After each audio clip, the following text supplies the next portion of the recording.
And we're live.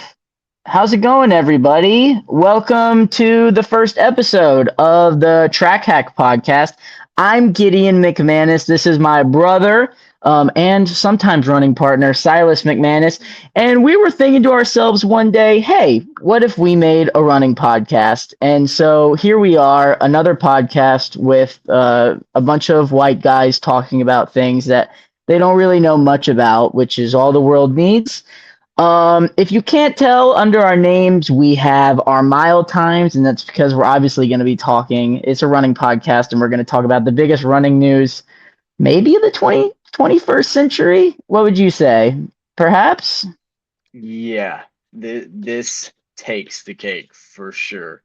It's Okay, yeah, maybe. We'll talk. That's one of the things we'll talk about, I guess, is just how significant is it. I've seen a lot of things about, oh, this is as big as us landing on the moon. I'm like, I don't know if we're there, but okay, sure. But yeah, probably the best first episode of any running podcast ever because we have so much to talk about with the Josh Kerr mile. We'll try to talk a little bit about some other things too. The way that we'll talk on this little show is we'll talk about sports news. We'll talk about some training maybe that's going on with us. We'll talk about what I like, some science, some nutrition, some shoe news. We'll talk about shoes, what's new in the shoe game, what you should buy. I'm a Fleet Feet employee and coach, so I always get to test out new shoes, and that will be super duper fun. And then we'll do a Q&A. We get ask questions on Instagram. We'll start asking questions on YouTube, but that will also be a part. And then who knows what other tangents we'll go on. Me and Silas usually we'll call on FaceTime and we'll end up talking for like 40 minutes about random crap, which is why I thought to myself we might as well just make a podcast because every time we talk we end up talking about random crap anyway. So why not just put it on the internet and profit off of it, right? for real. Can't disagree with that. Yeah, right. Well, I'll give you a little background on me and Silas. We are obviously brothers, if you can't tell from our faces being kind of similar, and we both have similar hair as well. I just have a hat on.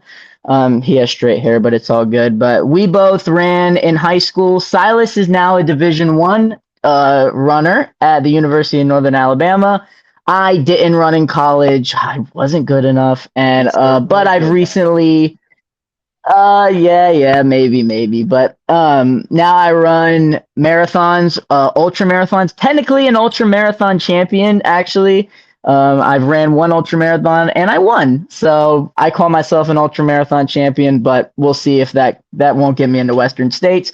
We might talk about that later as well. But I'm definitely more into the ultra marathon, road running, marathon world. Silas is a little bit more in tune with the track, cross country, college kind of world. He's actually competing in it, which is a very interesting perspective. So that'll be really fun. How has college training been going for you, Silas? Well, this week I had a down week, so I've been averaging about 55 miles a week. And we had Mm. Gideon didn't get to come with us this year, but we had an elevation trip that we just went on.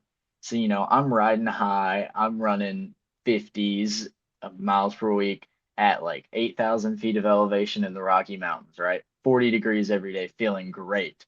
Then come back down to the south in the humidity, and oh my goodness, 50 miles per week is so much harder when it feels like 90 degrees at 7 a.m.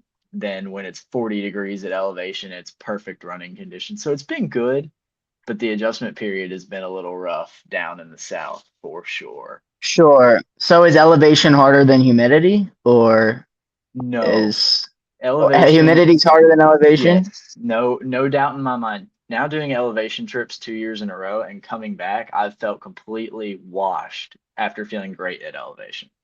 I think maybe every single running person in the world might disagree with you. I feel like that's a hot take to say that. I mean, you always hear that humidity is the poor man's elevation, but or maybe you just weren't high. Like, how high were you? So the first week, I was at about 8,200 feet of elevation in the Rocky Mountains. And then after that, Okay. I was at about 6,000 feet in the Tetons slash Yellowstone, so Montana, which was good for me. 6,000 feet felt a lot easier than 8,000, but both were infinitely easier than running at I think humidity and sea level. what's Flagstaff? Flagstaff's 10K, 12K? Flagstaff, where I was running, was 7,100. Now you can go Okay. up to like 10. I know you can go up to 10 and have Yeah. still good running spots, but I was Mhm. I was running at 7,000. I know what's Boulder? Is that also in the 7, 8 kind of thousand world Yeah, or I think so. I think Boulder is like I think the lowest you can go in Boulder is like 6,500 maybe, and then the highest you can go is like 10. So there's some pretty good variation okay, there. that's fair. But anyways, so you had a week of college training that was at elevation, and now you're back down at sea level, sort of, but dealing with humidity. But is college training any different from high school? Are you noticing anything, or is it kind of is it kind of just similar? Because you were doing 55-mile weeks as a high schooler. You were doing more. Yeah, I was doing about 60 senior year, but Yeah. the only thing for me is that I've been doing this. This sounds like the opposite of what you'd think. I've been doing more doubles. In high school, I Hmm. kept my all of my base runs longer, but since the mileage Hmm. has been like higher and building up, differently, I've wanted to split them into doubles more often. And the long runs obviously are longer. Like I wouldn't have hit 12 miles at Yeah. all in July last year, but that's normal now, and I'll get up Sure. to 15. So, This week I had a 77-mile week. mhm. It was I had a deload week last week and I did about 66, and then this week I did 77 miles. I'm gonna get up to 94 to 96 for training for the DC marathon. And I still haven't beaten my weekly mileage record because in high school I was hitting like 78s like consistently. Yeah. So it's like, was I overtraining in high school? Yeah, probably. But like for some reason, it's the only thing that works for me was doing that high a mileage. I should have been in the 60s. I should have been recovering more. But I've been doing less doubles than I thought I would. Like I don't think I doubled once this week. And I and still did a 77-mile week, which is like I probably should start doing doubles. Um, I just have a training plan, and it's like I don't have to stick exactly to the training plan. Doubles are very supported by science and coaches alike. Is how you get too high mileage is doing doubles and doing things on the treadmill to take load off your legs, and doing stuff like that, so you don't put all the load at once. But like today, I ran 18 miles on the treadmill because I just like my training load on Koros was already at 1100. So if I did it outside, what would I hit, like 400 training load? It's like I'd be so tired, and I had a 2 show day today. 18 miles at 7:15 pace on the treadmill is truly a feat. It's On a treadmill, I can go under 8 and just and like I'm not like my heart rate doesn't get above 130, you yeah, know? it definitely Like makes that's it just easier. But it definitely make heart rate. The one of the reasons that treadmills are valuable in training, I think, is you get the good aerobic training stimulus, but you can control your heart rate so much more. As soon as I step outside, my heart rate jumps up to 145, 150, just going like 9-minute pace, just because I'm outside. yeah, And that's it's why I don't believe in zone 2 training, but that's probably next episode is we could do a whole hour and a half talk on why zone 2 running is a scam. But I think the running community as a whole is coming around to that fact, finally. like already. Zone 2 was big for about a year, like 3 years ago, and now everybody's on the threshold train, Yeah, which I think is much more science based. yeah, it's a much better place to Honestly, I be. should have, yeah.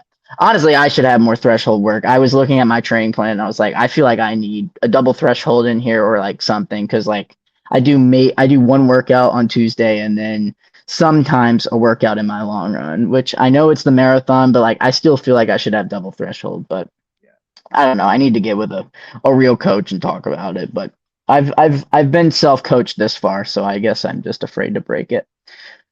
Okay, you want to talk about Josh Kerr? Oh, absolutely, I do. I feel like I could talk about this all day.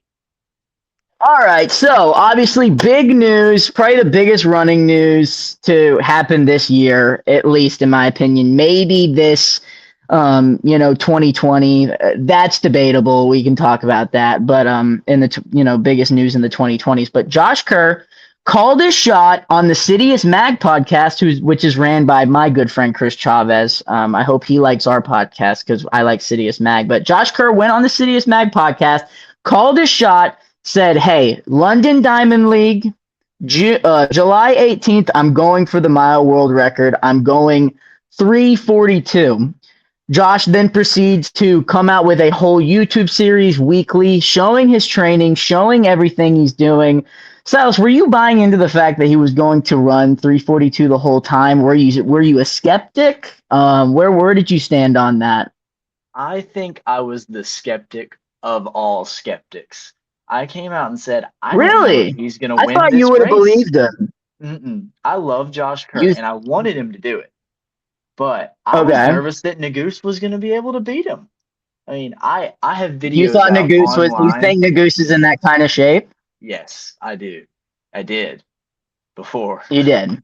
Yeah, I Before he did. got before he So made we'll talk about that later. yeah, Well, you did you give any Hobbs Kessler was slated to run in that? Did you give anything to Hobbs? Maybe thinking maybe a Cherioit or a Cole Hawker might enter and also take it. I don't know why those guys didn't run, by the way. But I don't know either. I had a hot take. I thought Simeon mhm. Birnbaum was going to come out and give him a run for his money. He had been Well, he dominating went the for it, college. didn't he? Yeah, he did. He was in good position for a while. He held on for over past the K mark, I know for sure. Hmm. But he looked good. Yeah. He had been running great times. Well, He if was you're dominating. yeah, if you're a competitor and you get invited to this race, you're like, I have a free rabbit. Like I have a Mhm. guy going for 3:42, which has never been ran before, going to be paced through a K at 2:42, going to be paced through 100 at 150, going to be paced through 400 at 54. You have a free rabbit. You might not win, or you might win if Josh Kerr blows up, but you're not going to be in the front. You're not going to be, Simeon Birnbaum's, been running from the front all college career. For him, this is probably a golden opportunity to try to run a huge PR because you're going to have 4 or 5 guys in front of you, right? Absolutely. He just, I don't know. Kerr just ran it perfectly. Like I feel like if there were any daylight from Kerr, one of those guys would have been able to step up and run a little fast. Like Nagoose ran 3:45. If Kerr was running 3:45, I wholeheartedly believe that Nagoose would have done better and Birnbaum because Birnbaum was running collegiate records completely solo at Oregon. So he definitely has it in the tank. I Mm-hmm. think it's going to take some time to get used to racing guys like that, and then I think he'll be ready for it. Yeah, I mean, like I said, I was shocked that Hobbs Kessler was a scratch. Hmm. He was talking kind of nonsense before, being like, I'm gonna like go out in front of the rabbit or something like that, saying he was gonna go out in front of the, try to play spoiler and mess up the pacing. He scratched. Maybe that was for the better, but you think maybe he gets in there. He's a pretty fast miler. Like I said, nothing from Hawker. Nothing from Cherioit, nothing from George Beamish. None of those guys really stepped up to run in that London Diamond League. If you look at all the London Diamond League races, this was kind of a weak field compared Hmm. to the normal field. And I Absolutely. think guys didn't want to play second fiddle to Josh Kerr probably. And maybe they're training for, European championships, US championships. There's a British championship coming up in a couple weeks that Josh Kerr might take a part of. Then I think it's 1500. Um, for whatever reason, but I gotta say, even though he looked like a JV runner in the last 200, you got to give props to Nagoose for stepping up and being like, "Yeah, I'm gonna run in this race." Absolutely. I mean, he had no problem saying, "Look, I might be I might fall under the headline a little bit. I'm probably gonna take second in this race.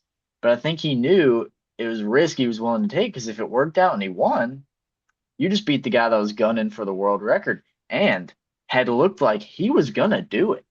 I mean, his training leading up to this Mm, race was incredible. So if Nagus was able to pull it out, it'd be a huge win for him, even if he didn't break the world record or even run 344. I mean, sure, it would have been a huge boost to Nagus. I think it would have been the confidence that sure. he can Well, beat anybody.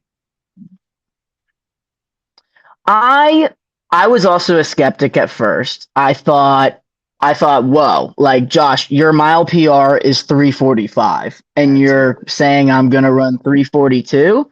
Mhm. I think he was in 342 shape when he got hurt in the last year in that was it a mile or a 1500?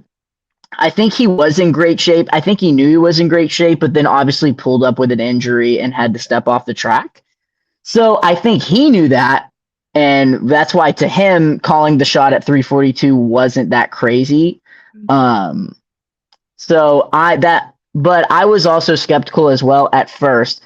To be honest, for me, what sold it was just a couple days before when he posted the 1200 video. Is that when you started to believe, or did you That believe? is when the tide turned. Because I was watching it and I'm thinking, okay, he comes Okay. through 454 or whatever, comes through 800 and 150, and then the video cuts. Mm-hmm. So you're thinking he came through that 800 and 150 and he looked good. Mm-hmm. So thinking, what Yeah. in the world? And I was like, 150 opening, he could really do this. And none of us knew that his last 400 in that 1200 was a 51.8. So even without knowing the exact 1200 split he ran, I could see the vision. I could see 342 is definitely in the cards. And his confidence was another thing that brought me to it because you could hear some people when they're going for a ridiculous goal like this, they do not sound like they know they're going to do it. Josh Kerr knew he was going to do it. I mean, he was like, I'm Right. not a betting man, but the odds are in my favor. And he did it. Right. He's saying the odds are in his favor. It's a 27-year-old record. Seems a little crazy to call the shot. The times haven't been crazy fast in the last, decade. We've had some 343s from Jakob and Nagus, but Mhm. it never really felt like they were that close to, Jakob ran three, Nagus ran like a five all-time mile. What's his name? Cole Hawker ran like a seven. We've had guys kind of getting close to touching it. Nobody's ever called the shot and seemed like they've been able to run with the lights, in the Diamond League track. Yeah, when he ran the 242, I was like, oh, this guy's serious. Cause I mean, he finished, he had to fake breathing hard on the ground for clickbait Mhm. for the video. He had to, cause he wasn't tired after the 242. No. Right. And then he finishes and he's like, you think I can't run a 60? We Yeah. could run a 60 right now, you know? Mhm. And you're telling me the Olympic silver medalist world champion can't run a 60 at not even looking that winded? Josh Kerr is a serious. I think it's so refreshing to see a true like middle distance runner, and I think that's Josh Kerr. Even though he has a good like half marathon time, and I think in a couple of years, maybe after this 2028 Olympic season, I think he could put together a really good 5K. Like, and he already has ran good 5Ks, but I think he could do something serious in the 5K. But I mean, it's hard to deny the 1500-mile speed you have right now. So obviously, that's going to be his focus. You got to run that quick. He's 28. Yeah, he's 28 years old. He's definitely got at least another Olympic cycle in him. Do you think the absence of an Olympic medal means he's not the middle distance goat yet? I think if you set a record like 342, because it's not only a physical barrier, it's a mental barrier too. Nobody thought that he was going to do this. And the people that did, I feel like some of them were just doing it to hop on the trend. So, Hmm. no, that's not holding him back for me at all. If you run 342, break a record that held for 27 years, you're the GOAT. There's no argument from me. It doesn't. You don't feel like Cole Hawker is still his daddy at all. No, Not after this. Cole Hawker's got He something to hasn't prove beat after this. Cole. Well, Cole Hawker's beat him almost every time. He hasn't run 342. That's true, but I'm very interested to see the next when's the next time they'll race? Will it be a world champ? Will it be an Olympics? It'll probably be some track event, I guess, that Cole Hawker will be a part of. Cole Hawker hasn't had a great season this season, so maybe this year He's isn't been a injured. great tell, but yeah, he's been injured, right? So, but it's like the next time they face off, that'll be looming where it's like, is the strategic running of Cole Hawker still going to be able to beat Kerr? And it Is the might be. question I have. Because in my mind, and we're Americans, so obviously we are biased, but watching that 1500 final in 2022 and watching Cole Hawker come in on the inside, or was it was 2024. In 2024, watching him come in on the inside and winning that from Jakob and Josh Kerr and Nagoose and a very stacked field. I just think that's like, I don't care about the time he ran. Like, he wins when it counts. I mean, I care about records too, but you also have to win. Josh Kerr is a world champion, but there's a glaring hole in the resume, and that's the Olympic medal. And I think in order for Josh Kerr to win the Olympic medal, he's got to stop racing strategically because he keeps getting beat. And he has some of those things that are like, look at this. I'm a world 1500 champion. I'm a indoor, what do you win? The indoor 2 mile championship or something. Yeah, indoor He, record, another record as well, yeah. And he has I these think. things where it's like, oh, look, and I did this and I did this, but he hasn't won the big one. So I can definitely see the argument Right, for Hawker saying Hawker is the best strategic racer right now. I don't think there's any debate about right. that. And his closing 200 is lethal. I mean, that guy will drop a 25-second last 200 on you without thinking about it. And Hawker also is very competitive in the 5K, which is hard to ignore too. I really respect, we grew up with Mo Farah, right? Like, that's kind of what, to hype ourselves up for a cross country race, we would watch Mo Farah videos. And so it's like, I will never forget his doubles in the Olympics. So it's like, I really respect people that go for doubles. Josh Kerr is obviously going to stay down in the 15. If he goes up to the 5K, I would be super interested in that, to see him go against like a Grant Fisher, those kind of guys. But for me right now, call me a hater. I'm still gonna be going with Kerr, but I agree. or I agree. with Hawker. But Oh, then I I mean, don't agree. I would, yeah, Freudian slip. I think what I will say is, I think this was one of my favorite viewing experiences of a race ever. I do love Josh Kerr. I love that he's in the content creation game. I love that he posts his Mhm. training. Yes. Um, but I still think he has a little bit to prove with the Olympics, because I mean the Olympics is, I mean, that's when the entire world is tuned into track.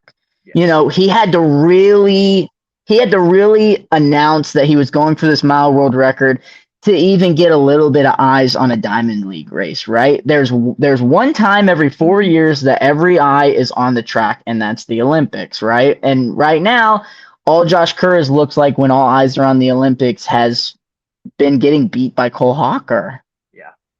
He just I don't know if it's a pressure thing that it can't be because he just puts so much pressure on himself.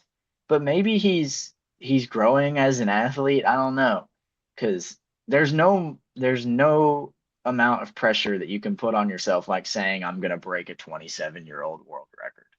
So maybe next time it comes around, Yeah, he can do it, but he's got to learn some things about actual racing and not just being the fastest man in the world. You got to have some strategy too. but maybe his strategy, since he's in the best shape of any runner, and I know this is hard when there's so many 1500 heats and people are obviously running a little fatigued, and that's why you don't really see world records in a final. And usually the pace in the first, few laps is pedestrian in a 1500. But I think you have to maybe just run all out and in the final if you're Josh Kerr, and just see if people can hang on. Because let's be real here. in this race, it was never him versus anybody else. It was him versus the clock. He had Absolutely. pacers. He didn't care. He didn't care that Nagus was at his ankles. He did like that was of no concern to him. He was trying to break the record. If Nagus is on his shoulder with 100 to go, maybe he starts to worry about it. I still think he doesn't really care. I think he knew in his head nobody was going to be able to go with him, and so he just raced, and he won the race. Now, granted, was it the most stacked field? No, but he still had Nagus in there with him. Yeah. I mean, we're still looking at a 3:43.9 guy. It's not like Nagus is a slouch. So having no zero I worries think about your him connection's breaking up a little bit, Silo. should have You're had a lot to say about you're it. kind of Can you hear coming me in and okay? out. You good? Yeah, I think you're Yep, good. I'm good. Sorry guys, we're both streaming from iPads because this is our first episode, so we're just trying to learn how to do this whole streaming thing. Okay, let's talk about. Yeah, was there any surprises for you from the race? Anybody that surprised you that wasn't Josh Kerr? Who came in third place? I Right was about to behind. say the guy in third from Yes. Odd. He set the German record. Yes, that was very surprising to me.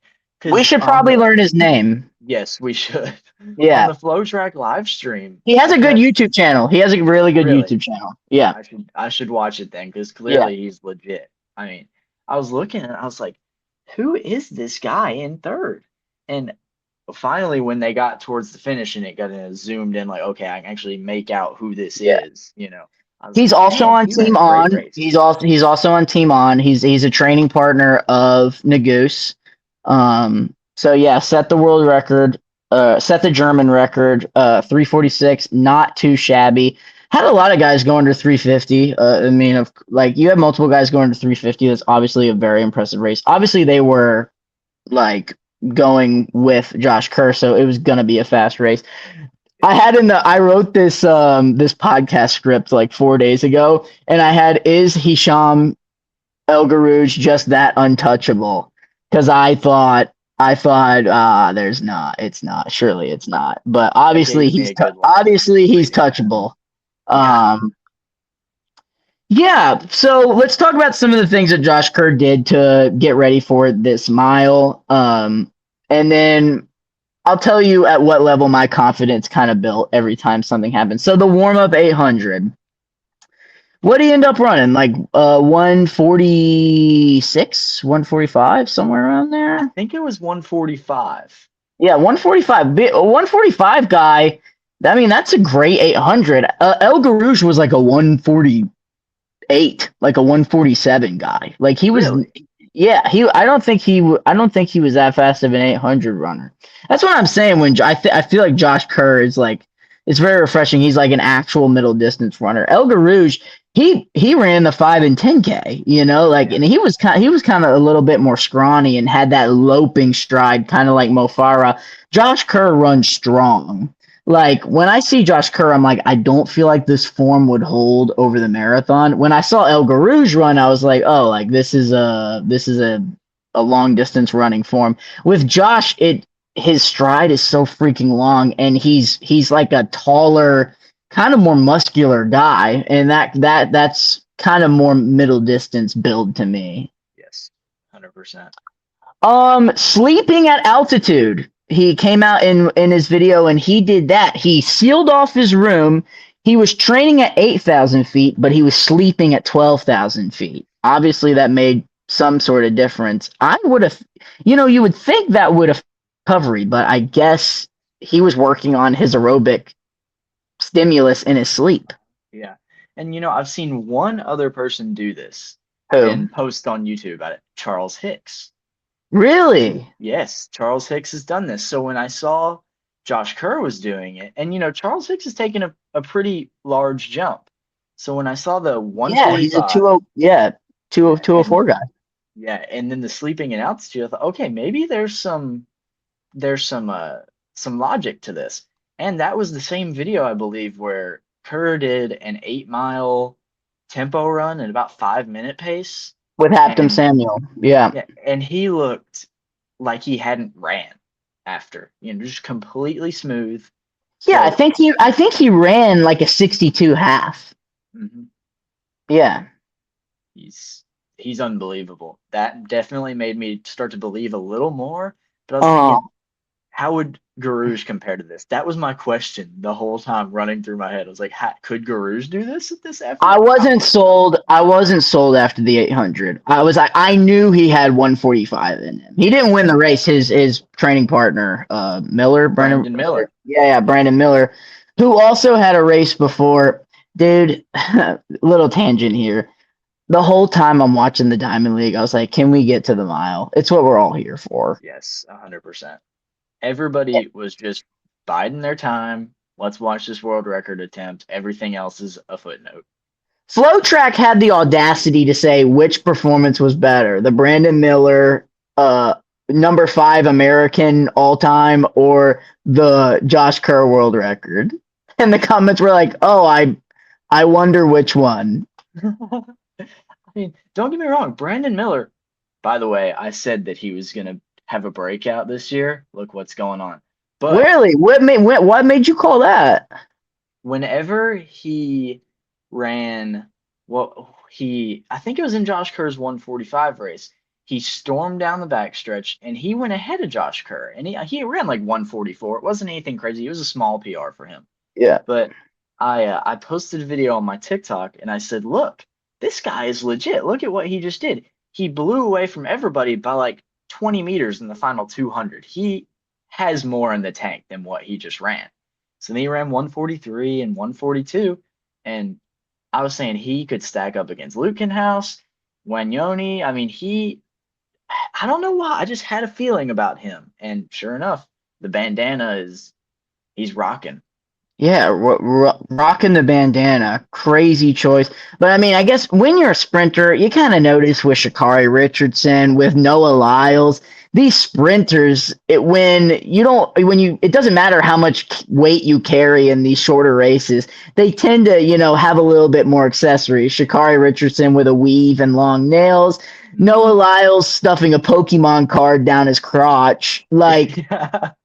Like you have a little bit more leeway when you're doing these faster races. Meanwhile, you and me fighting for our life in the 5K, I'm like, how many more holes can I cut in my uniform so I can get airflow? Yes. Yeah. But I guess having the bandana is fine. I don't think it really does anything for him. It's No. definitely more of a fashion statement. There's no Just ice look in that good, bandana. feel good, race good. Um, the custom spikes, the Hyperion's 222 spikes, not available for sale. They were made specifically for his foot. This is a little bit more shoe nerd technology, so I can speak to that a little bit. Looked like the shoe had a negative heel to toe drop, which most shoes have some sort of heel to toe drop. Brooks actually is on the higher end of heel to toe drop, believe it or not, with a 10 millimeter heel to toe drop, which means the incline of the shoe is pretty steep. Brooks always been that way. They've always had very steep heel to toe drop.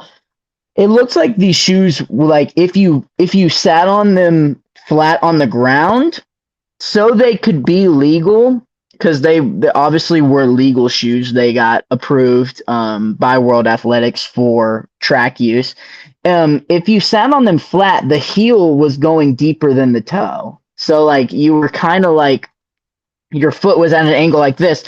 I think that, it's a mile. You're not going to have your heel touch the ground. Like, Yeah. in the marathon, as you get longer distances, me and Silas have ran across many different distances, right? When I ran the 400 and the 800, and yeah, the mile, even though I was like a 440 miler, which isn't as fast as he was going, but your heel isn't touching the ground, As you get up in distance, you have a little heel kiss, right? Because you're striking more towards the midfoot. Obviously, he's completely on his toes. So having that negative heel to toe drop doesn't matter because the heel is never touching the ground, especially with a Josh Kerr stride, right? Mhm. So, yeah, he has these custom Hyperion spikes. Brooks is trying to step up their shoe game, and so they've had this new DNA gold foam. So that was in the spike. And the shape of the shoe was to his foot. Like it was made for his foot. So I'm sure that Brooks will release this spike or a version of it. I always hate when prototypes are worn and it's like, well, it's not available. Like I'm like, that's so like shady. But this was a prototype. But I think the Brooks will probably release this shoe for use, for for an everybody foot, for a ghost foot that kind of fits later on. But any comment on the spikes? It reminded me a lot with the whole major forefoot strike of an Adidas spike. Because Nico Young is a major forefoot striker, and he He always is, wears yeah.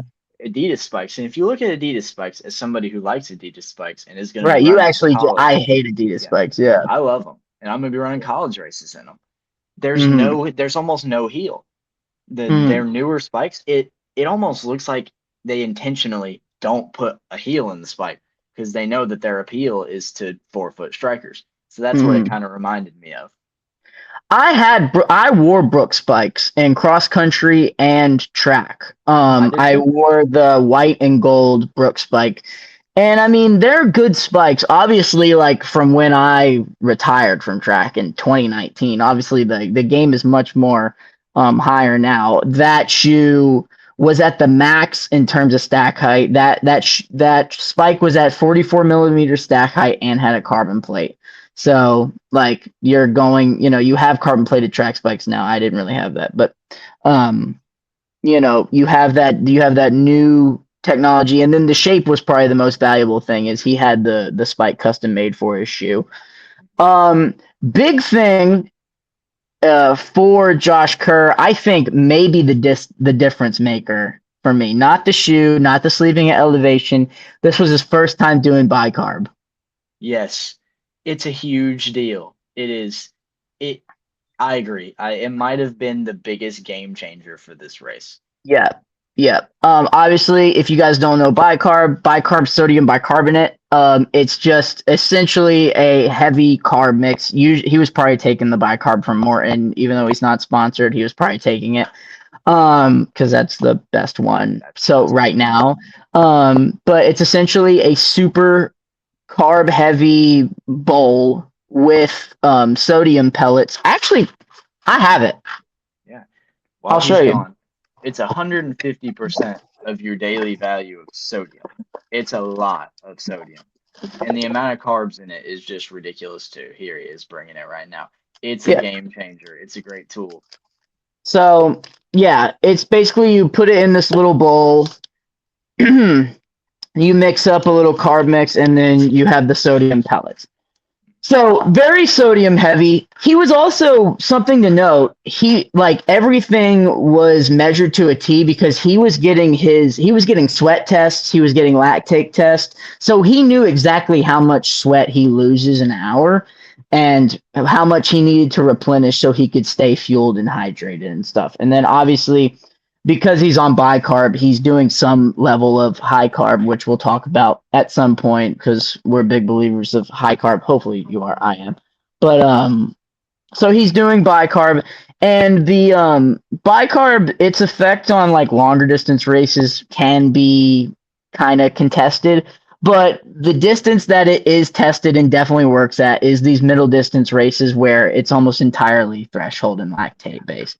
Because that's the point of bicarb. The reason you take it, the reason you do the heavy sodium, the heavy carbs, is it's a lactate buffer. So it's going to decrease exerted effort, and it's going to make you hit um, lactate, like get lactic a little later than you usually would. And so it was the first time he was doing that in his training ever, which I think he's a little late to the game. Oh, yeah, absolutely. It's weird to say that the mile world record holder got to bicarb later than we did. I mean, Right. that's just unbelievable to me because Yeah. I thought I was late to it and I was still earlier than Josh Kerr. It's a Right. very weird feeling. I wonder what made him scared to take bicarb before, because obviously this has been a thing for 2 or 3 years, and he just started Hmm. taking it this training block. Maybe his coaches weren't big believers in it and needed to see a little bit more of the science. Bicarb is still a new thing and still being studied, so maybe they were a little skeptical of its effects on training. Maybe he was worried about GI issues, which can be a side effect of bicarb. Absolutely, it can. Um, but I mean, you'd think. I think bicarb should be in every professional athlete's training, in running events, because they're the people that will benefit most from it, because they're doing these crazy threshold sessions, multiple times a week, and going at these insane speeds in their races. So it's actually, I feel like bicarb, for like the layman, you could be like, just try Nomeo first and see if that's a little less invasive, for a lactate buffer. But bicarb, it's some heavy duty stuff. Like, you gotta know how much sodium you need. You gotta know your body weight, stuff like that. Hmm. So you would think that a professional runner would take it, but this was his first time. And I mean, as we're seeing with every world record that's getting broken lately, it's kind of indirectly from bicarb. I mean, this is one of the biggest. I think bicarb's probably one of the biggest running, technology jumps that we've had in the past like 20 years. I mean, other than carbon plated shoes, I'd put bicarb at number two in terms of, a difference maker in training and times and stuff like that. Yeah, I agree. And my personal experience with it, Hmm. Gideon knows. I was talking to him about this. The Hmm. state championship this year for track, I Yeah. I qualified for 3200. So I thought, Yeah. I was racing against some guys that I knew were faster than me. There was no getting around it. Right. So I came in and I did bicarb and some workouts to get used to it before the race, and it definitely bothered me with my stomach. I was hurting. I was like, I'm gonna Hmm. use it for this race. I have to. And so I used it, and I beat a guy who had run 9:35 in the 3200 that I had Yeah. never even come close to. So it's definitely a difference. And really where it makes a difference, my final lap 8 of the 3200 Yeah. was blistering. I mean, it was Yeah. incredibly fast. It was unlike anything that is normal when you're that tired running it was a low 60. I can't remember exactly what the split was, but it was quick. So I definitely felt the difference. It's useful for sure. Yeah, I mean, there is, me and Silas argued about this, and we'll probably do it on a podcast another day. But it's like there is, science to support bicarb working for longer distances, longer than 5K, 10K. But the reason being is that it's helping you when you go lactic, Yeah. because you're hitting that. But I mean, the ultra marathoning goat Killian Jornet was taking bicarb at aid stations. So I mean, there is some evidence to say that it can even be used in the ultra marathon, especially if you're hitting crazy paces. Like, they're still going 6 minute miles for 100 miles. So, Yeah. but yeah, I mean, it basically helps you when you go lactic, is a very watered down scientific explanation as to what effect bicarb has on the body. We can really break that science down in another episode. I would love to talk about it, maybe the next episode. Um, but yeah, so first time doing bicarb, I think made a big difference for Josh Kerr. I mean, his run looked effortless, and that was probably the bicarb working, right? Absolutely. I haven't seen him ever look that strong, so I agree. Yeah, he looked freaking great, and that was probably the the sodium pellets doing their job. You gotta think he just had his sodium right. So yeah, the 242 was uploaded a couple days before. It was obviously ran like the week before, but he uploaded it strategically a little bit before the race, Yeah. to make people believe. And then a hype video, that was exactly 3 minutes 42 seconds long. That was also pretty lit. So final thoughts on the mile world record being broken. Is 341 possible? Is this going to open up a new can of worms? Are other people in 342 shape and we don't even know it? And how soon is this record going down? Because I don't think it's going to be another 27 years. It will not be another 27 years. It's like when Roger Bannister broke 4 minutes in the mile for the first Yeah. time, and there had been people who'd been trying to do it for 8 years or whatever it was, and then as soon as he did it, what was it? The next week, somebody else Mhm. did it. Yeah. So Another British this guy. Yeah. record will not stand for 27 years. it may not stand two. I mean, I think that somebody saw, oh my goodness, he broke the unbreakable record. Now I Right. can do it. It's gonna happen. It may be Josh Kerr again. That's what I'm saying. I think it could. I think if Josh Kerr had a pacer through 12, because the pacer dropped off a little earlier than you kind of want. El Garouge had a pacer through 1200. Josh Kerr had it through a K. You kind of think if Josh Kerr has that pacer through 1200, if Josh Kerr has somebody running with him, which also El Garouge had, because With Nani. El Garouge was trying to win the race. Josh Kerr, Yeah. no matter what you say, Josh Kerr was already motivated. He was racing the clock. If you have somebody next to you, you feel like you need to run a little bit faster. Somebody's Yeah, no physically doubt. there, right? Yeah, So, no doubt. I think he had 341 in him on that day. He just needed a little bit more to go right. A lot went right. It was beautiful pacing all throughout. Great buildup, great field. He had people running with him through a K, but if he just gets that pacer a little bit longer, I think he does have 341 because it seemed easy, man. It seemed Yep. very easy. That last lap seemed like a victory lap. Yep, no doubt. I think by then he knew he was gonna do it because Right. he needed I think he. I watched an interview. He said he knew within the first couple hundred meters that he was going to Mhm. break it. That's what Yeah. he said. Yeah. He said as soon as the pacer had it right on the money in the first few hundred, he said, "I've got this." I mean, Yeah. that's how confident he was that and that means he could run faster. Right. Is there any current milers that you think have any chance of getting close to this record? Or is it just going to be Josh Kerr breaking records? And then maybe if we have a strategic 1500 or mile, then we can be like, well, Josh, Cole Hawker can be in it now, but he's never going to be able to hit that 342. I think Hawker is one of my picks that could do it. I think Okay. his speed is a little underrated compared to Josh Kerr. I mean, he has fast times in him. I Do know you he think it's the does. ugly form? Do you think it's the ugly form that makes it I underrated? do think it is a little bit of that. I think people also only think of him as a sit and kick guy because he's so good at it. But Yeah. that guy can rip it. And Right. Ingebrigtsen as well, when he gets back from being injured, and fully back in the swing of things, I think Yeah. He's Ingebrigtsen could do it solely yeah. out of his hatred for Josh Kerr. Right. Ingebrigtsen obviously hates Kurt. Ingebrigtsen's been out of the running scene years now. Yeah. He's been dealing with Achilles stuff like that, I think.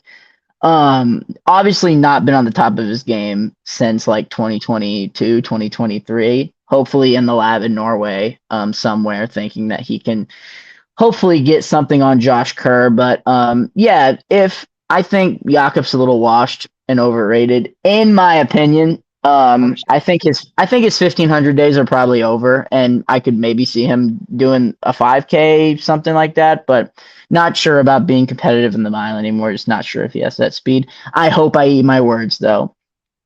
Um, yeah, I'd say I think it's just going to be Josh Kerr breaking his own record, and then if anybody was going to be close, I would still say Nagoose. Yeah. I can understand that fully because I don't I think think he has his Nagoose best is day. just fast. I think Yeah. Nagoose is very fast. I think my problem with Nagoose is I feel like he's that kind of guy who always comes in second.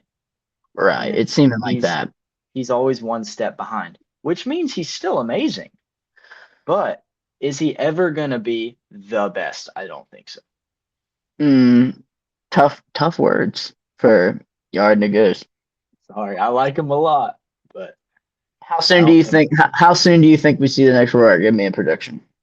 I would give it within 2 years. I think Two that's my years. line. Over under 2 years, I would take the under. I got a feeling that this is going to be like a marathon kind of situation where I feel like the can of worms has been opened, Yep, I agree. and I think I think it's going to be getting close to the record every other race. Yep. If the conditions are right, of Yeah, course. But and somebody has the guts to do it. yeah, absolutely. So but that's just my spiel on the mile world record. Anything else you want to say before we move on? I think we've got it covered. Yeah, I think we covered it well. We're gonna skip shoe news. I wanted to do a section where we talk about new shoes. We'll talk about them in another episode. It's only like two new shoes that have come out. It's not very high shoes, but we will talk about high carb. Um, the science nutrition part. High carb. Let's do science. Yes. High carb. Saus, how do you feel about high carb training? Well, I have seen its fruits from you. Mm-hmm. It's unbelievable what it's done for you.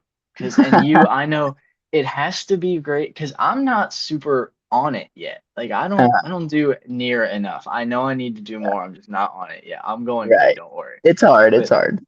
Gideon says to me all the time, for those of you listening and watching, you got to do it. You got to get these carbs. Yeah. You got to look at the new Hyperlight I got. Like he is all over it and he loves Yeah. it. So I know it works and it's powering him through 80-mile weeks strongly and his races are showing it. So yeah, I like it. Yeah. I mean, the obviously the goal of high carb is to adequately fuel yourself. I mean, science has shown that the average human can intake 80 to 90 grams of carbs an hour, be completely fine. Their GI systems can handle that. And that's where you get peak um, output and efficiency from your body taking in those carbs and you using them to run. Yeah, I'm somewhere in like the 100 to 110 on a great day. On a normal day like today, I'm inside. I'm not sweating too much. I was doing around 80 grams of carbs. I found out about it from David Roach. He's kind of the godfather of high carb, and I was like, well, let's see what it's about. I ran 70-mile weeks with nothing but water in high school, and I think that was probably your experience too, because we weren't educated on. Okay, yeah, we're not marathon runners. Like we don't need carbs. Like the carbs were for the marathon runners, and like we were 5K 2 mile, 1 mile guys. So it's like we don't really need that. That's not true, as stated by our friend Josh Kerr, as stated by everybody who's successful ever is doing high carb right now. 100%. Um, so yeah, it's obviously very effective and it's good for the during training, keeping you energized. But I think the main thing that the carbs help with is recovery because the carbs you take during the run are going to help you recover after the run. So it's kind of like that question. David Roach asked this question, and it's like, okay, here's the thing, like you're going to die tomorrow if you don't have a great effort on like a half marathon. Like you got to run a super good half marathon tomorrow, but you have a 20-mile run today. And like, how can you make sure that your half marathon tomorrow is like you're best equipped for it if you have a really hard workout today? Yeah. Well, that's by taking in carbs and replenishing your energy source and letting you recover through those carbs. So that's what allows people to be running these high mileage weeks now and to be doing things like double threshold and to be putting together back-to-back efforts is you're doing high carbs, so you're able to take it in.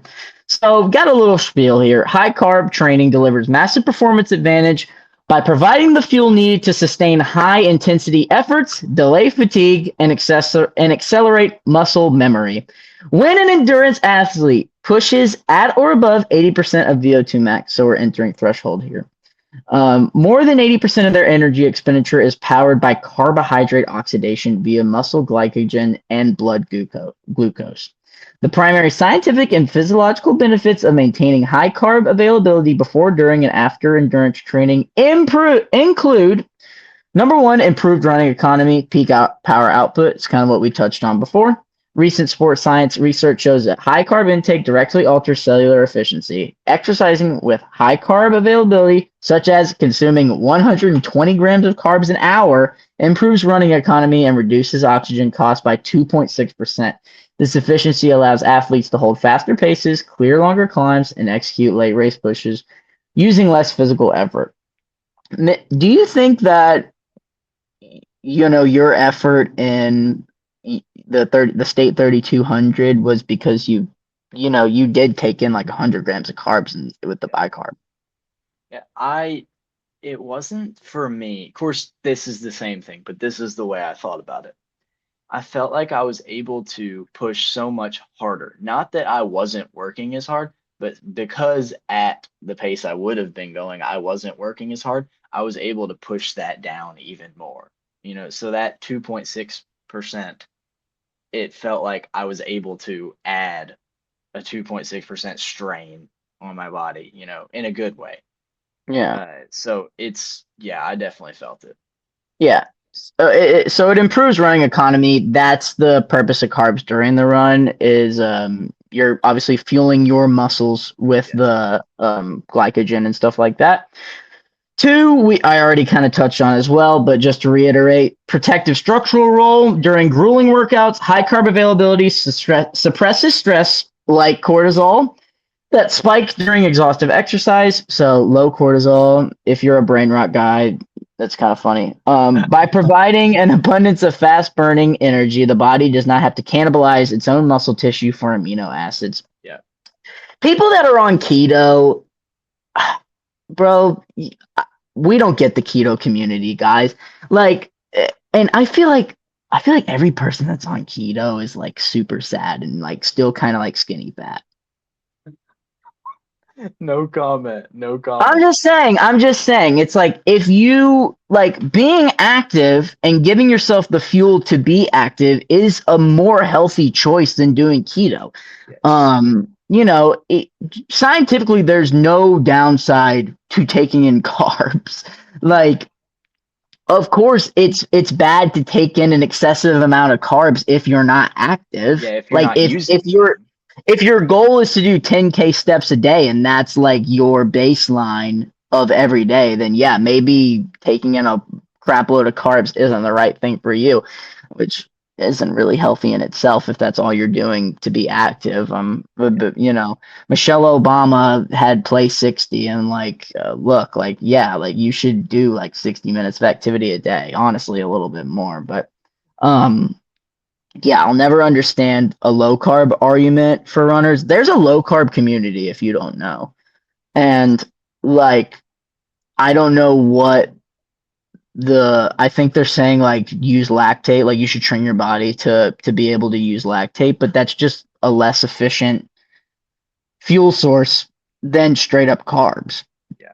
Like lactate is a like energy source, but it's not as efficient when you burn through the carbs. Yeah. Like there's a reason why when you go lactic, like you can go a little faster, but then like you're spent. Yeah. I don't know.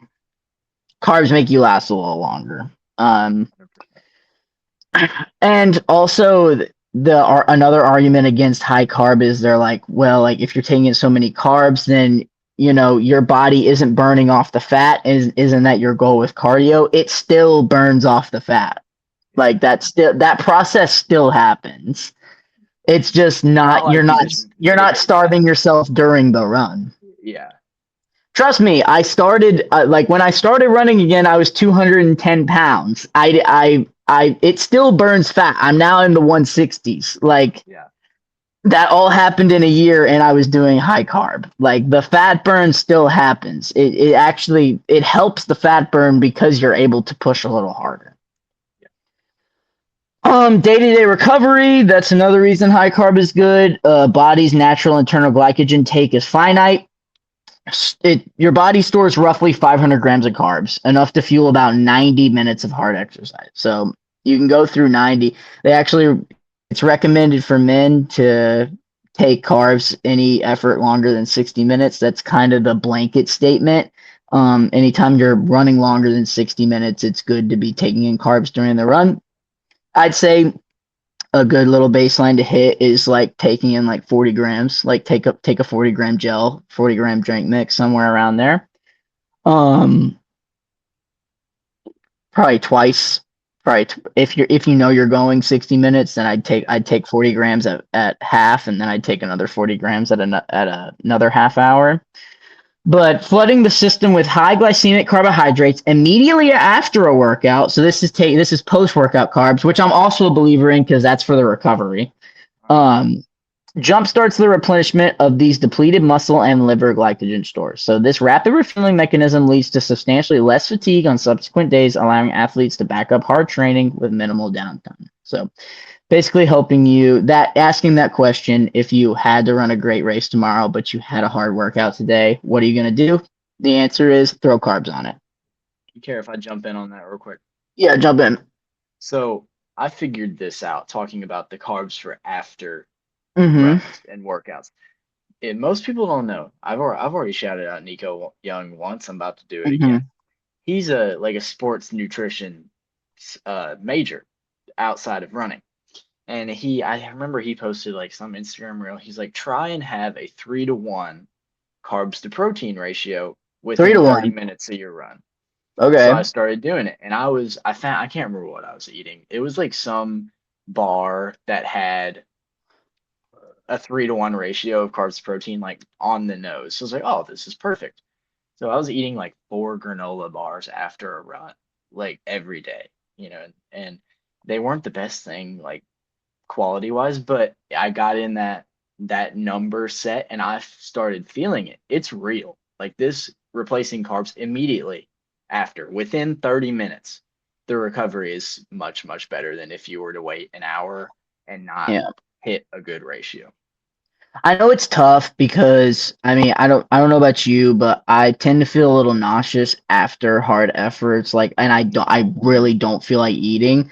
Like, Yeah. I'll do a super hard effort, and you would think like you just on my average run that's over 8 miles, I'm burning 1.5 to 2,000 calories on the run because I'm a bigger guy, and you'd think I would be hungry and want to replenish that, but I kind of have what a lot of runners feel, which is I get a little nauseous. I don't feel like eating. Having that bar or gel, or I've seen Rory Linkletter does chicken stock because it's like drinkable. Yeah. Um, Liquid some quick and people do, easier for yeah, sure. some people do maple syrup. It's like having that liquid or just easy solid to kind of take Yeah. down and just get the carbs out of the way and replenish it, but it's not going to make you throw up, is really Yeah. good to take within that 30 minutes, because the hunger will come. It just will come like an hour to 2 hours later, Yeah. sometimes a little longer. But that's kind of something I struggle with. I don't know about you, but Think it depends on the day for me, If I, it's I, in I, the heat, I completely in understand the that. heat, yep, in the heat. I think that's what it is we're just stuck in summer training mode, and I'm always feeling like nauseous after. It's It's hard like to take the elite guys, though. You know what they yeah, say? what Eat a popsicle after a run, and it always works. So that's their summer thing. I'm always thirsty for a Coke, and that does have carbs. Yes, it does. People roll their eyes at me when I'm like, a post run Coke is actually really, really good for you. Or like even a during run Coke is good for you. But you gotta remember, I'm in the ultra world, so that's kind of more less I had frowned a upon. long run yesterday, and I had Dr. Pepper ices after, and Mm-hmm. it works. I feel better. That's it. Yeah. It depends on the person too. So some Yeah, people can do that kind of thing. just because it's seen as unhealthy doesn't mean it is. The post Yeah, run sodas are actually great. I used to think that sodas would absolutely tank my running times, and I've grown up a true. little bit, and I'm like, it's not true. It was in my head because it was like, don't take it if you want to lose weight, but I was already like skinny, so why was I worried about that? Prevention of deficiency in sport. So this is also a high carb thing. Endurance athletes who go massive training volumes are at extreme risk of underfueling. I would say, Silas, that most people are underfueling in the running world. I would say that even people who have like are doing the normal carbs in there, like even the people in New York that I'm training in the marathon, I still think they're underfueling, even taking in like just a normal Morton gel. I'm like, they at Morton they recommend you take a gel every 4 miles. I'm like, I really think you should do one every three, you Yeah, know, like, because those are just 24 gram gels. That's still low. That's still getting you to 50 an hour, which is really on the low end. If you're a smaller person, I could see why that would work, but you still have to be pretty small for that. Um, which can trigger hormonal imbalances, bone density loss, and chronic fatigue.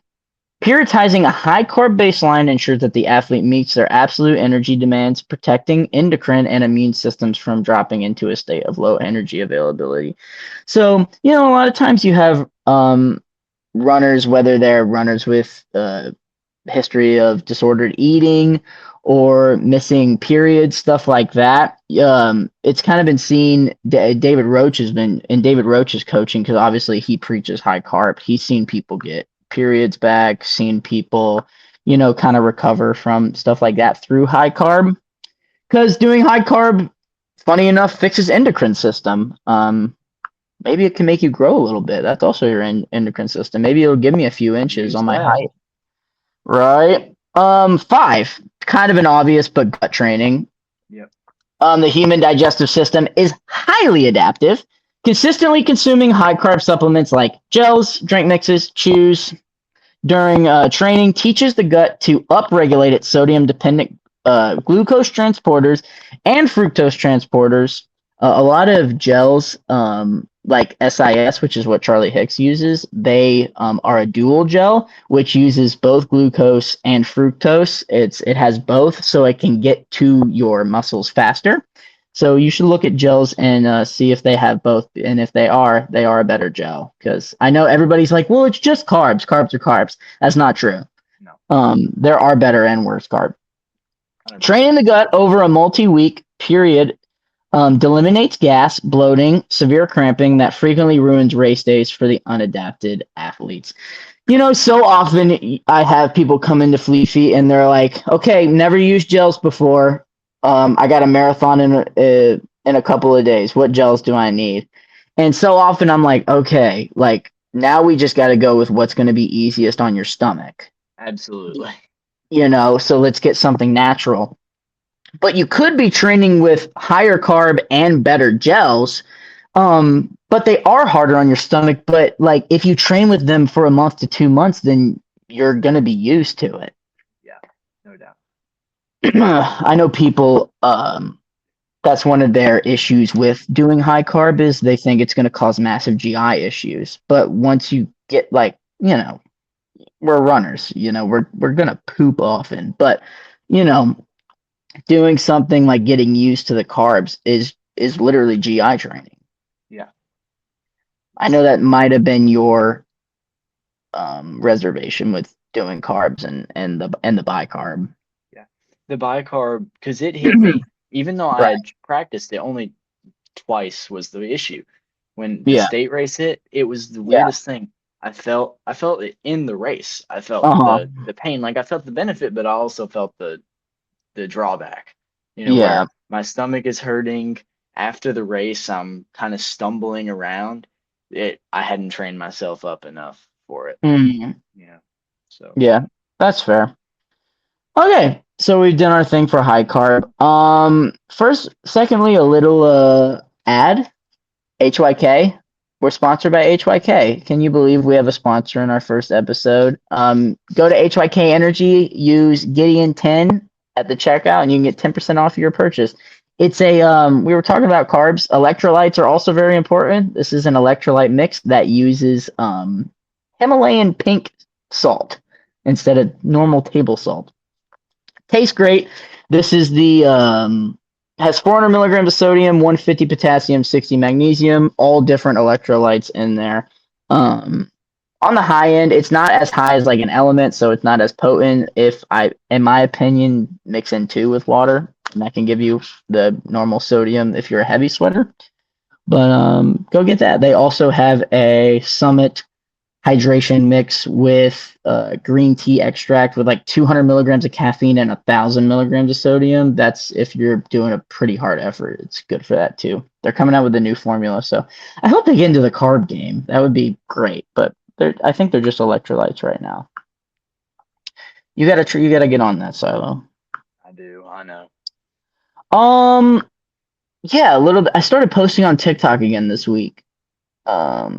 I haven't been posting on TikTok for like the past couple months because I've been doing musicals and I've been busy and not able to post. But like one of my first videos back, I just like have been kind of just reacting to videos, and one of the things that I watched was or reacted to was this girl who went on a hike and she got airlifted after walking 1.4 miles, and she got taken up in a helicopter and was taken away. And that video blew up. It got 4 million views, and I got so much hate for it. And I'm like saying I was like fat phobic, and I never even commented on her weight. I was just like, yo, like getting airlifted after 1.4 miles is crazy. Like the comments were very divided. It was like, one, how could you say this? This is already so embarrassing. And then others was like, yeah, she should know her limits and probably not do that to her friend group. Like, for me, understanding your limits in hiking, Right. it's reasonable because we just did a lot of hiking while we were at West at elevation. And I'm Mm. also running 55 miles a week. I'm not gonna go out on a 10-mile hike. I'm tired and I'm gonna stop and it's gonna be rough. Not saying I'm gonna get airlifted, but I understand that's not something I need to do. If you think, look, and she wasn't all the way done with the hike. It's not like it was a 1.4-mile hike, it was longer. So Mm. understanding that I'm not going to be able to do this, that's okay. You don't have Yeah. to go on a hike, but don't do something that's going to put yourself in harm's way. Yeah, I mean, she was showing signs of heat stroke, so she got airlifted. As to whether she was actually in heat stroke, I did call into question because her friend was like cracking jokes the entire time, like with her and being like, "Ha, like whatever." I personally would be more scared to be airlifted on the little rope by the helicopter than to just like gather myself, get some water, and then Cool take a couple down. hours if you need it, Yeah. cool down, and then go back downhill, Yeah. probably 20 minutes. Yeah. That was my point. But a lot of people didn't like that. I got a lot of death threats. But Not at hey, all. with fame comes pushback, I guess. Yes. Upcoming races. What are we excited for? This first one, Sebastian Solway. I I love watching this guy. He Mm-hmm. and I don't know, a lot of people are like, it's the shoes, it's the shoes he's wearing because him and Cajelcho are both I think he's wearing them. kind of yeah, that's fair. That's fair. I mean, it's not the shoes, No, it's the high carb. he's incredibly talented. He is doing what he should be, which is high 150 carb. You're gonna hear about it a lot. 150 carbs an hour. Yep, it's not a coincidence. It's Yeah, not at all. yeah. It's He was. They posted the stats from both athletes. They both were taking in an insane amount of carbs the entire time, yes. which that hasn't been done before. And now athletes are doing it, and the 2 hour barrier was broken. The shoes, yes, the shoes are great, but I don't even know if I guess that's the best racing shoe on the market right now. I mean, but you also saw what's his name go with the Alpha Fly 4, which I think is not a great running shoe yet either. So like he did it as well. And I mean you're seeing Clayton Young do it with an old Brooks shoe. You're seeing Charlie Hicks do it with the Alpha Fly. It's like even these Hoka guys are really impressive in the half marathon, running great times. Like it's not the shoe. It's Mm-mm, no. You it's can the high succeed carb. in any shoe if you're fueling yourself and training correctly, in my opinion. Yeah. I mean, obviously the carbon plated shoe is pushing them under 2 hours, but Yes, like it's like helpful. it's It's the very it's the helpful, plate, you but know. it's not the only thing. Yeah, they probably could have ran under 2 in the Evo 2 as well, or the Pro 4, what Pro 5 or whatever. So yeah, he's running Berlin. That's the race we're excited for. World record watch again? It's a good opportunity for sure. I mean, anytime Sebastian Sawe is in a race from now on, it's going to be a world record watch, in my opinion, Okay. unless the conditions And obviously don't fit. easier course than Yeah, London. no So doubt. you got to Yeah, think world it's record pretty watch. quick, no doubt. UTMB, looking forward to that. We had the Super Bowl of trail running with Western States. This is like the World Cup of trail running with UTMB. Jim Walmsley Gonna run it, I think. Don't know much about who else. I need to get more into the European ultra marathoning scene. Obviously, like Yeah, we pay attention to the Americans, and yeah. so we're more about Western states. Which did you keep up with it at all? Yes, I was watching it while I was in the Tetons. So I was not Oh, terribly far from where it was happening, right, closer than I normally am. But right. yeah, I was definitely keeping up. I was watching as Hans fell off the race. It was sad to see. But We have not had great luck in sports, is it? With Hans, and today we watched, on my 18-mile run, watching Bryson DeChambeau fall off the lead from the U.S. Open. I actually oh, changed the channel to when he shot double bogey on the triple. U.S. Open, triple bogey on Mm-hmm. the on that hole. I actually changed it to a Josh Kerr video because I was like, well, I need to be happy. So like, let me watch a happy video. By the way, going back to Josh Kerr a little bit, I like sent the stream to Livy and I was like, Livy's my girlfriend. And I sent the the stream to Livy and I was like, you got to watch this. Yeah, And I was like, because you might not, like, who knows the next time you're gonna watch a world record go down. 100%. It was the And first so time I'd it's ever seen one live. a world record live. Mm-hmm. A track world record live. Yeah, I mean, and obviously that's a super cool experience watching Oh, a yeah. It world was like record go down. borderline spiritual. That's a crazy way to put it, but that's how a lot of Yeah. people were feeling. Yeah, I told Livy, I was like, she doesn't understand splits. She's like kind of new to running. And I was like, watch the lights next Mm-hmm. to him. Like, if he Yep. beats the lights. So that was pretty cool. So, yeah, UTMB soon. CCC, Honstra is currently training for that. So he could get his golden ticket back into Western States. Yep. That's also soon. I think September. That's more mountain running. So I think he might have to run with poles, Yeah. which will be interesting. UTMB is with poles. That's That's a little bit more 10,000 mountain as well. meters of elevation gain, right? Is that what I it is? think so. Yeah, Yeah. it's like one of the most, you know, gain courses, I believe. Yeah. So that as well. Upcoming. Um, Commonwealth track, I think, is soon as well. Looking forward to that. That might have Josh Kerr in it. I need to look, but I think his agent was like, "We'll focus on that after the world record." So now that he's broken it, we'll see. Um, yeah, let's finish it out with Q&A. What do you think? Sounds good to me. All right. First question we got.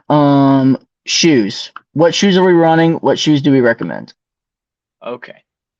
My new shoe of the year for me, new to me, has been the Nike Vomero Plus. I'm Oh normally my not. gosh, you're so late. You're so late to the game. I know it's late for me. I know.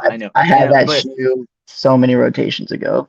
I personally know people who are just now getting into it and they love it. I love it. I did my, like yesterday, me and the guy I did long run with, I did 11, he did 16. We both ran it in the Vomero Plus because it can pick up a little bit, but it also is good for easy. It's a great shoe. I know that it's not like the most new answer, but it's a spectacular shoe. Vomero Plus is a very solid shoe. That actually was like you kind of stole my thunder. The Vomero Plus is my recommendation for a one size fits all option because it's kind of just an inoffense. Like nobody's gonna jump into the Vomero Plus unless they have stability issues, and then we can talk about that. But if you're a heavy pronator, or you kind of have weak ankles, then I think the Vomero Plus probably isn't the shoe for you just because of the crazy stack height. I would try out the Vomero Uh-huh. 18. The Vomero 18 is a little bit more stable, but I think it is the best like one size fits all. It doesn't run Nike shoes typically run narrow. The Vomero Plus doesn't. Like it's kind of a more neutral fit. But that's my recommend. That would also be my recommendation. As far as a normal shoe, but it's not a long run shoe. So don't get it if you're gonna do long runs. It's heavy. Yeah, it's heavy. Yeah. So if you're gonna, especially if you're gonna pick up the pace a lot, like it can handle some. It can handle steady. I think it can handle steady. For me, after I get below 7 minute pace, the shoe kind of starts to die. Like, and I it is bouncy, it is responsive, but it's It's not. more than you would think. Yeah, it's a responsive shoe, but the heaviness kind of makes me refrain from that. As always, for shoe recommendations, I'm gonna recommend you try on stuff in the store and see what your foot actually likes. Mhm. Go to your local Fleet Feet or running store, try on shoes. Fleet Feet has a fitting process that they can scan your foot, watch how you walk, and make recommendations based off of the size of your foot and their personal experience. That's what I do for a living.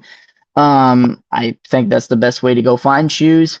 But yeah, the Vomero Plus is a shoe I pull often for that reason. If anybody is like, I am getting into running, I'm a hobby jogger, I just need a one shoe, then I will pull the Vomero Plus. Hoka's a popular brand. Hoka is good, but I that is one that I would say definitely try on Hoka's because I feel like people either love them or they hate them. Yeah, there's no in between on Hokas. Yeah, there's not really any in between. Nobody feels neutral about a Hoka. It's either they like the fact that it's kind of a brick but super thick and wide, or they feel like it's like terrible for their feet. The most popular shoe currently is the Adidas Evo SL, which I think is Mhm. kind of overrated.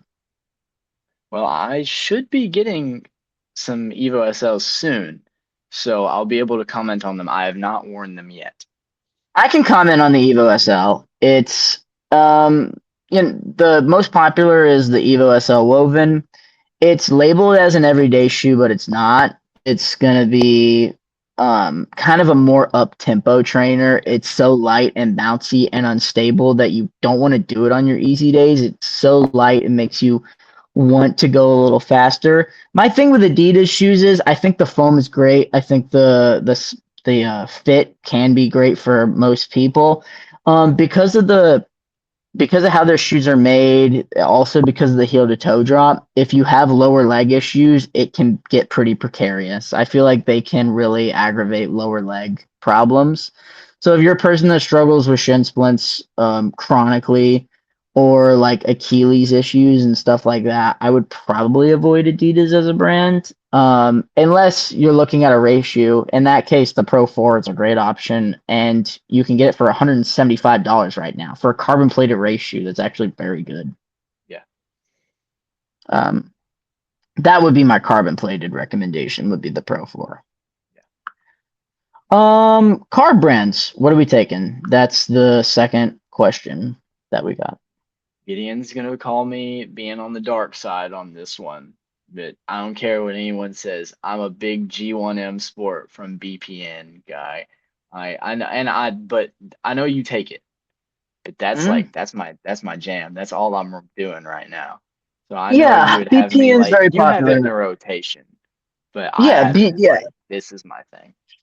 it's in my rotation. Yeah, G1M's in my rotation. Actually, I took the carbs. I took the gels as well, the Go gels, the Go and gels. they're great. Really good consistency. I think if you're getting into gels, actually, a Go gel is a really good option just because taste wise, it doesn't really give flavor fatigue, and they have 24 grams of carbs, which is kind of the norm.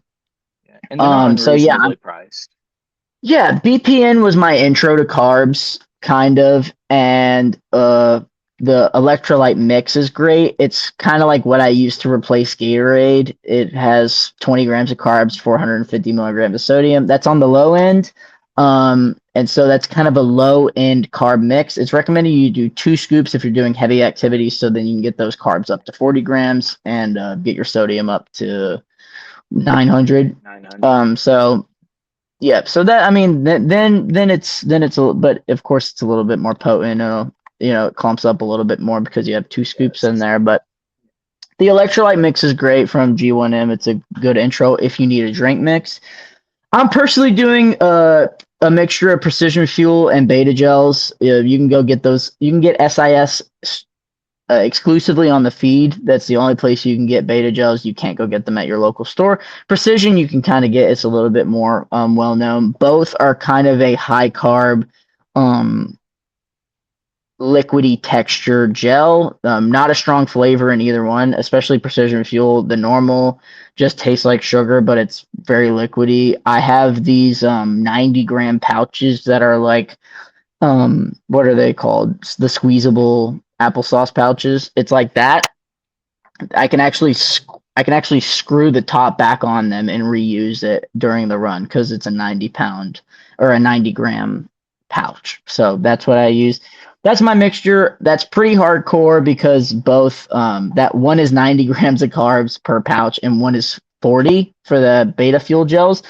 We talked about it earlier. That's what Charlie Hicks takes.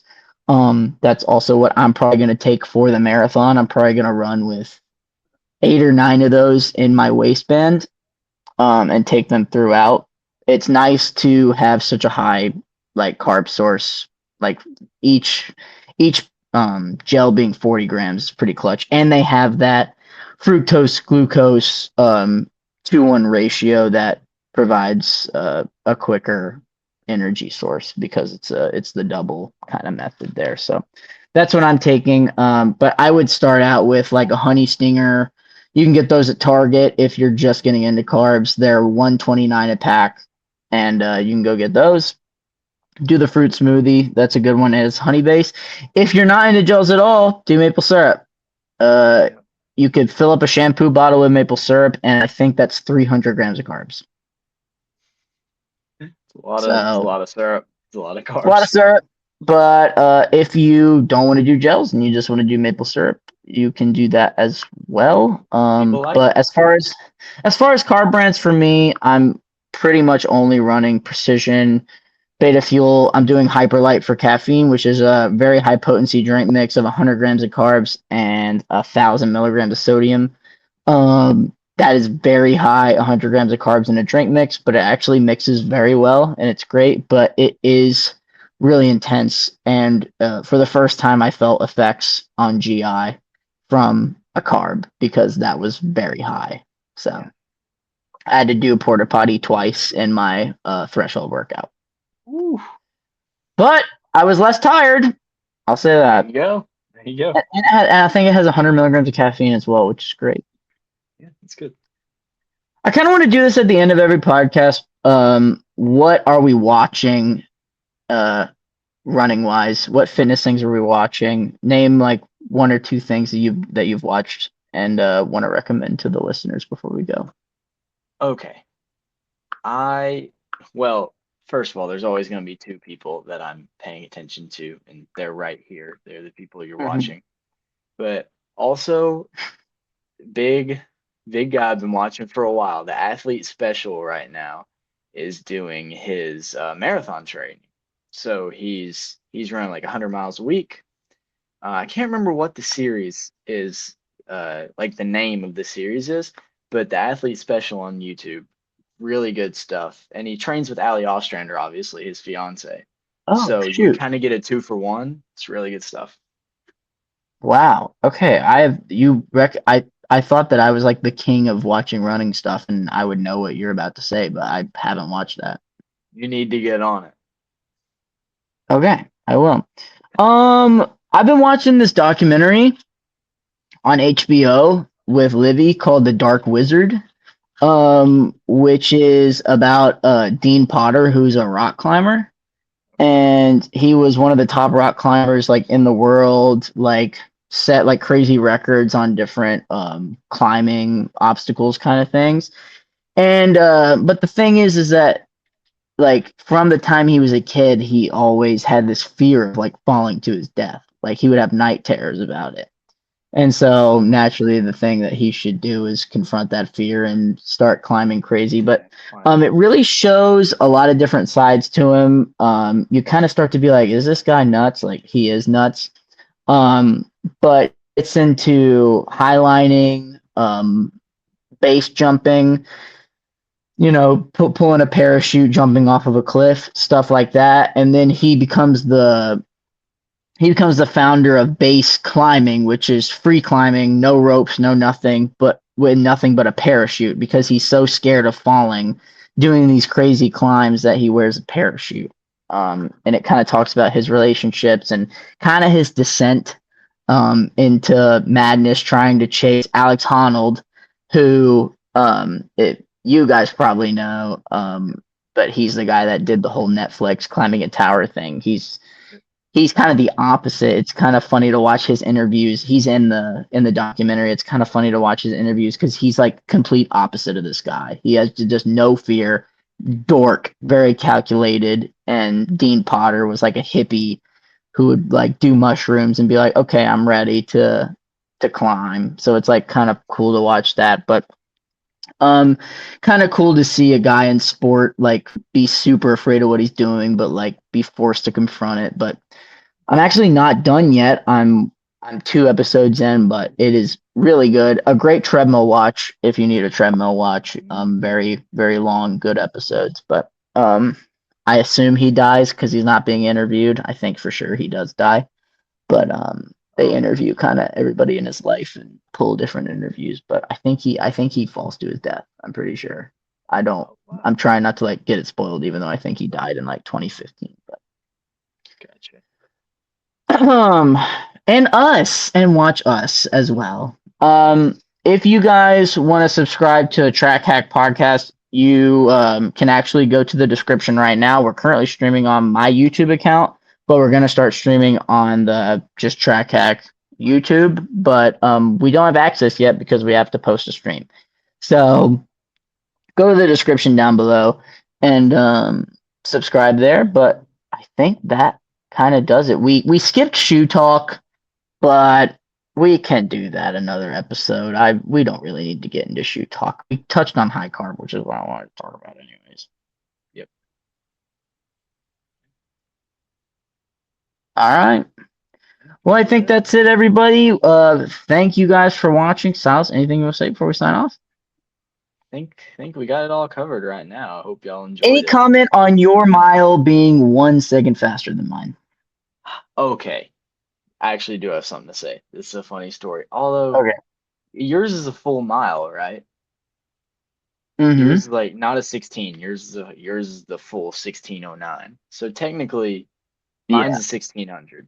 But I was at Oh, this okay. race one time at the Houston Track Yeah. Classic. I'll never forget it. I'm running Yeah. the 1600 and we start and there's a false start. So we come Okay. back, and then run the race. I'm feeling great. I stop my watch as I finish Mm-hmm. 1600. I look down and I have like 436 high on my watch. And then they post the results and it says 439.6. And I'm thinking, what in the world is going on? My logical conclusion, of course, because I had friends in the race who said the same thing and I agreed, is that when they false started, they forgot to reset the clock. So it added like 2 seconds to the time. I'm convinced to this day I've run like 437, but I'm officially a 439 guy, unfortunately. So And for me, I was never a miler. So no, 440, I I don't am think happy either to of us were say I'm a full 440 farmers. guy. I'd probably, if I had a senior year, I probably could have gotten in the 430s, but the 32 was always going to be my event. So Yep, it's that was like, your it's fine. thing. It's whatever. I'm okay with being a 440 guy. I ran like 449 in the 3200, so it's not bad. Yeah, neither of us Um, really ran it yeah, our senior year. You didn't get to it all. I just chose not to. yeah, that's fair. Well, gosh, we've been talking for an hour and a half, so I guess it's time for us to sign off. It's flown by. Thank you guys for being here. Yeah, flown by. We had a lot to talk about, obviously. And next time we talk, we'll probably get more into nutrition, shoe talk, stuff like that. But obviously, had to talk for an hour about the world record being broken, which we just did. So, thank you guys for being here. If you're listening on a podcast platform, give us a follow. If you're watching us on YouTube, whether you're watching the stream right now or watching us later, subscribe to Track Hack. If you're watching on my YouTube, it's in the description. If you're watching the recording later, subscribe to us now. And yeah, that's really it. So thank you guys for being here, and we'll catch you on the flippity flip. Bye.